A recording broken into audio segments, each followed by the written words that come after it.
Christmas పండుగ రోజున Praja Shanti party అధ్యక్షుడు కేఈ పాల్ తెలంగాణ సీఎం రేవంత్ రెడ్డిని ఆయన నివాసంలో కలిసి పుష్పగుచ్చాలను ఇచ్చి క్రిస్మస్ విషెస్ చెప్పారు.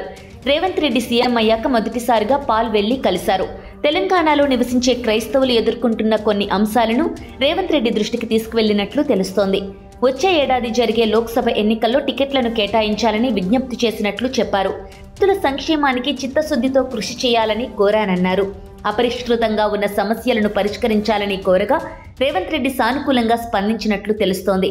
దళిత బంధు పథకాన్ని సమర్థవంతంగా అమలు చేసేలా చర్యలు తీసుకోవాలని, అర్హులైన లబ్ధిదారులకు ఈ పథకం సక్రమంగా ఉపయోగపడాలని కోరినట్టు తెలుస్తోంది.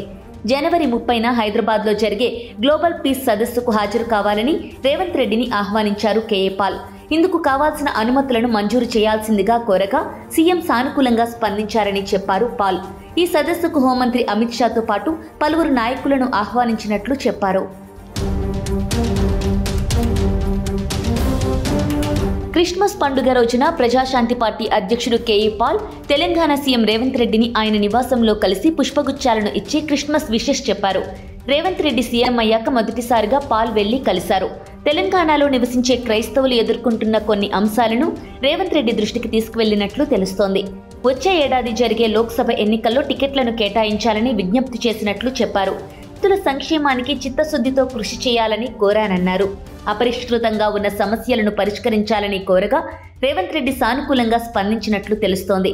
దళిత బంధు పథకాన్ని సమర్థవంతంగా అమలు చేసేలా చర్యలు తీసుకోవాలని, అర్హులైన లబ్ధిదారులకు ఈ పథకం సక్రమంగా ఉపయోగపడాలని కోరినట్టు తెలుస్తోంది. జనవరి 30న హైదరాబాద్లో జరిగే గ్లోబల్ పీస్ సదస్సుకు హాజరు కావాలని రేవంత్ రెడ్డిని ఆహ్వానించారు కేఏ పాల్. ఇందుకు కావాల్సిన అనుమతులను మంజూరు చేయాల్సిందిగా కోరగా సీఎం సానుకూలంగా స్పందించారని చెప్పారు పాల్. ఈ సదస్సుకు హోంమంత్రి అమిత్ షాతో పాటు పలువురు నాయకులను ఆహ్వానించినట్లు చెప్పారు. For more interesting updates, do like, share and subscribe to Volga News.